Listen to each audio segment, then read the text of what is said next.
காலை பொழுதாக விளைந்த கலை அன்னமே. நதியில் விளையாடி கொடியில் தலை சீவி நடந்த இளம் தென்றலே. வளர்பொதிகை மலை தோன்றி மதுரை நகர் கண்டு பொலிந்த தமிழ் மன்றமே.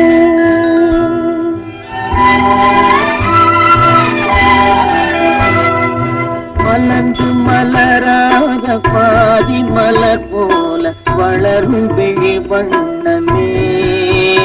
வந்து விடிந்து விடியாத காலை பொழுதாக விளைந்த கலை அன்னமே. நதியில் விளையாடி கொடியின் தலை சீவி நடந்த இளந்தென்றலே. வளர்பொதிகை மலை தோன்றி மதுரை நகர் கண்டு பொலிந்த தமிழ் மன்றமே.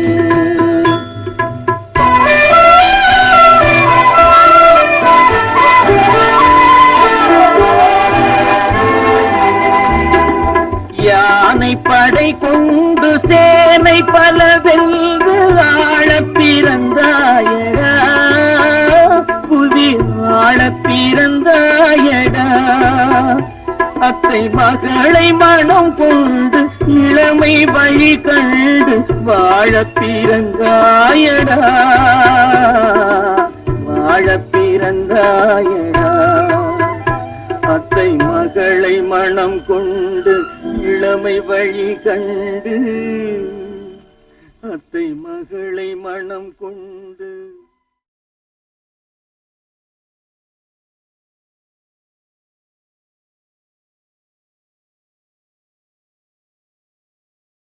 ఓ ఇంత ప్రయాణం. ఆ ప్రయాణానికి స్టార్టింగ్ పాయింట్లోవే ఎండింగ్ పాయింట్లోవే ఓ ఇద్దరు అనాథుల ప్రేమ ప్రయాణం యొక్క రిలేషనే ఈ షార్ట్ ఫిలిం. ఇది నా జీవితాన్ని నేను వర్ణించుకుంటున్న కథా చిత్రం.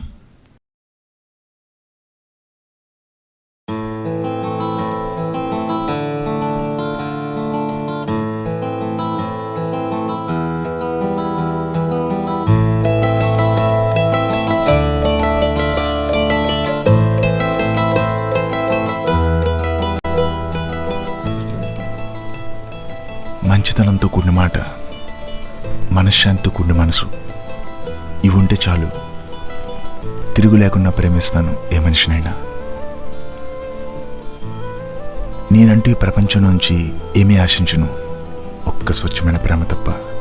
అఫ్కోర్స్ ఏ అనాథైనా కోరుకునే ప్రేమ ఆ ప్రేమే. ఆ ఆలోచనతో రాసిన మాటలే ఈ డైరీపై రాసిన 2 మాటలు.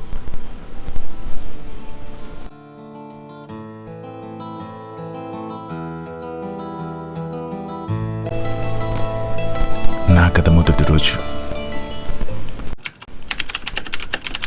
నా జీవితంలో ఒక అమ్మాయి ఎంటర్ అయింది నడకతో. ఇంకా నేనేమో ప్రకృతికి బీడేసినట్టు దిక్కులు చూసుకుంటూ వస్తున్నాను.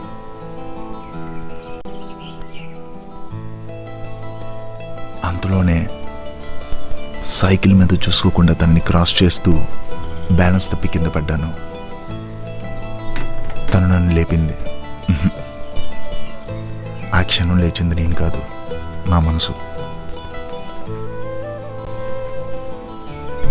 అప్పుడు తను నాకు చెప్పే సారీలో ఓ టైప్ ఆఫ్ సానుభూతి నాకు కనబడింది.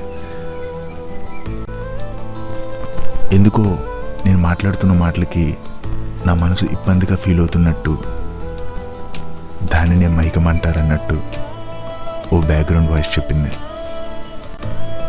నేను డైరీలో రాసుకున్న ఆ 2 లైన్ల ఊహాప్రేమకి రూపం తనేనేమో అని అనిపించింది. నా డైరీలో ఫస్ట్ లైన్ మంచితనంతో కూడిన మాట. చూసుకోకుండా తన గుద్దేసి పడింది నేనైతే తను సారి చెప్పింది చూడండి. ఆ ఫస్ట్ లైన్కి తన అర్థం చెప్పేసింది. ఇక సెకండ్ లైన్ అంటారా, అది మాత్రం చూడాలి. తనని వెతుక్కుంటూ వెళ్ళాను. తను చాలా సీరియస్గా ఓ మనిషి ముందు నించుంది. చాలా గట్టిగా వార్నింగ్ ఇస్తుంది. ఇంతకీ ఆ వార్నింగ్ వెనుకున్న కారణం ఏంటంటే, ఆ మనిషి పొగరెక్కి డస్ట్బిన్లో వేయాల్సిన బాటిల్ని రోడ్డు పైన పడేశాడు. ఎలాగోలా వాడి చేత ఆ బాటిల్ని డస్ట్బిన్లో పడేటట్టు చేసింది. ఎలాగోలా కాదు, తను తిట్టే తిట్లుకి మనిషి నరాలు కూడా గిటారు తీగల్లా తెగిపోతాయి. అందుకే తను నాకు అంతగా నచ్చింది. ఆ క్షణం తను నా డైరీలో ఉన్న 2వ లైన్కి కూడా అర్థం చెప్పింది.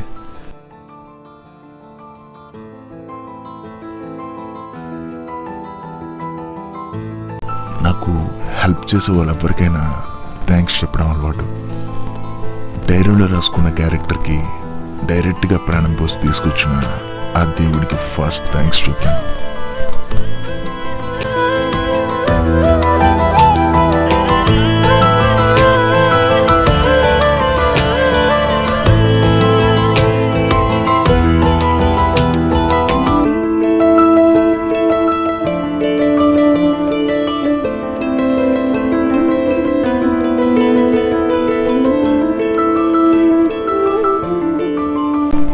అలా తన వెంటే ఫాలో అవుతూ ఉండగా తన గురించి కొన్ని విషయాలు తెలుసుకున్నాను. తను ఓ అనాథని, అయినా సోషల్ వెల్ఫేర్ ఆర్గనైజేషన్ని నడుపుతుందని కొన్ని విషయాలు ఆమె గురించి తెలుసుకున్నాను. అవి తెలుసుకున్నాక నాలో ఉన్న ప్రేమ ఇంకా స్వచ్ఛంగా తయారైంది. తనని చూడకుండా నా కళ్ళు తిప్పే క్షణంపై నాకెంత కోపం వచ్చిందో నా మనసు నడితే చెప్తుంది. అలా తనని చూసుకుంటూనే ఉండిపోయాను. కొద్ది క్షణాలకి తన పెన్ సరిగ్గా రాయడం ఆగిపోయింది. అటు ఇటు చూస్తుంది. నేను తప్ప ఎవరు లేరు. నన్ను పెన్ ఆడడానికి వచ్చేసింది. నేను తను చూస్తున్న మైకంలో ఉండిపోయాను. పెన్కు బదులు పర్సులో ఉన్న 10 తీసి ఇచ్చేసాను. ఆ తర్వాత అర్థమైంది తను నన్ను అడిగింది 10 కాదు, పెన్ అని. ఇదే మంచి ఛాన్స్ అని చెప్పి ఐ లవ్ చెప్పడానికి తను పిలిచేశాను. తను నన్ను ఎలా అబద్ధం చేసుకుందో కానీ బ్రదర్ అని పిలిచి వెళ్ళిపోయింది.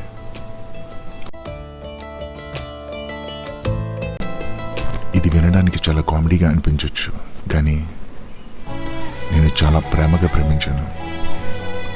అలా అనేసరికి చచ్చిపోతామన్నంత కోపం వచ్చింది. ఆ రాత్రంతా నిద్ర లేదు.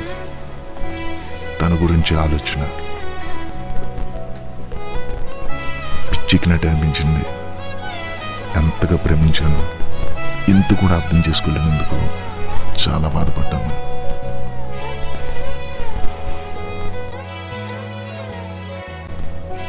ఆ బాధలో నాకు భావన అనిపించింది.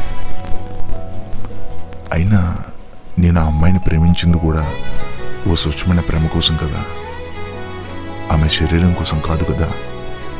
సో నేను బాధపడింది కూడా నా టైం వేస్ట్ చేస్తున్న ఒక కారణం గురించి. నాలాంటి అనాథ కావాలనుకున్న ప్రేమ వేరే ఉంది. అది కూడా నా డైరీ వైపు చూసాక నాకు అనిపించింది. అలా రాత్రంతా ఆలోచించాక ఓ క్లారిటీకి వచ్చాను. నెక్స్ట్ డే సాయంత్రం తను రోజు వచ్చే ప్లేస్కి తనను కలవడానికి వెళ్ళాను.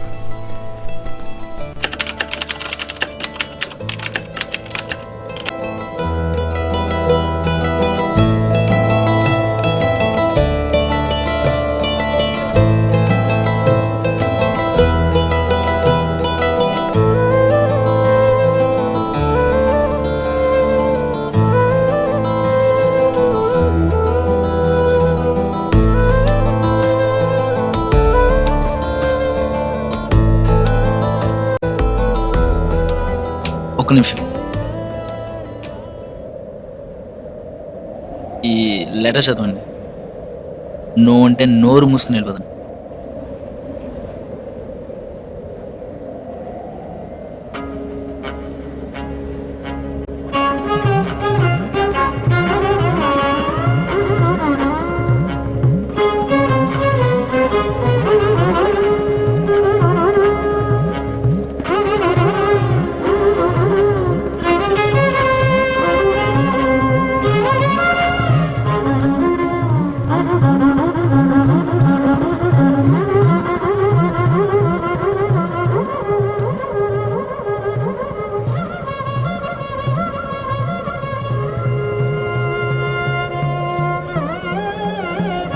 కదా బ్రదర్ అని పిలిచాను, ఈరోజు సిస్టర్ ప్రపోజ్ చేస్తావేంటి? మీరు నన్ను తప్పుగా అర్థం చేసుకున్నారు. మిమ్మల్ని నేను ఒక లవర్గా లవ్ చేయట్లేదు, బ్రదర్గా లవ్ చేస్తాను. నిన్ను బ్రదర్ అని నన్ను పిలవక ముందు వరకు కొన్ని క్వాలిటీస్ నా డైరీలో రాసుకున్నాను. అవి నీతో మ్యాచ్ చేసి చూశాను. వన్స్ నువ్వు బ్రదర్ అని పిలిచాక ఆ డైరీ ఓపెన్ చేసి చూశాను. ఇప్పుడు లవర్గా నేను కోరుకున్న క్యారెక్టర్స్లా నాకు ఏది అనిపించలేదు. అలా అనిపించినప్పుడు నేను లవర్గా లవ్ చేయలేను, చచ్చినా లవ్ చేయలేను. కానీ నేను కావాలనుకున్న లవ్ తల్లి బిడ్డల మధ్య, అన్న చెల్లెల మధ్య ఒదుగుతున్న ప్రేమ, అవేవి నాకు ఈ ప్రేమ మీద కలగడం లేదు. అందుకే నాకు సిస్టర్లో కావాలనిపించింది. Please, I love you sister. ప్రపంచంలో ఇలాంటి ఒక లవ్ దొరకడం చాలా కష్టం. నాకు జీవితాంతం తోడుగా ఉంటానని ప్రామిస్ చేయాలి.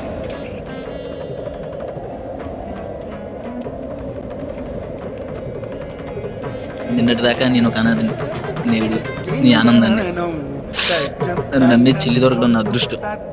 నేను ఇప్పుడు అనాథని కాను. సో ఫ్రెండ్స్, జీవితంలో ఎవరు అనాథలు కారు. నిజానికి నేను ఐ లవ్ యూ సిస్టర్ అనడంలో కూడా నా ప్రేమలో ఉన్న నిజాయితీయే దానికి మొదటి కారణం. నాలాంటి ఏ అనాథైనా కోరుకుంది మొదటి స్వచ్ఛమైన ప్రేమే. ఆ ప్రేమకి, ఈ అట్రాక్ట్ అవుతున్న ప్రేమకి ఎంత వెతికిన దారి ఉండదు. నిజానికి తను నన్ను బ్రదర్ అని హాస్యంగా పిలిచిన ఆ పిలుపు నన్ను ఆలోచనగా కదిపిన, ఆలోచించే విధంగా చేసింది. ఆలోచనే నాకు సిస్టర్ని తెచ్చింది. నీ జీవితంలో ఎండే నీకు ఒక అండగా ఉంటే గొడుగు లాంటి స్నేహితుని పంపిస్తాడు దేవుడు. దయచేసి ఎవరు అనాథని ఫీల్ అవ్వద్దు. నిన్ను నమ్మే ప్రేమ, నువ్వు కోరే ప్రేమ నీతోనే ఉంటుంది.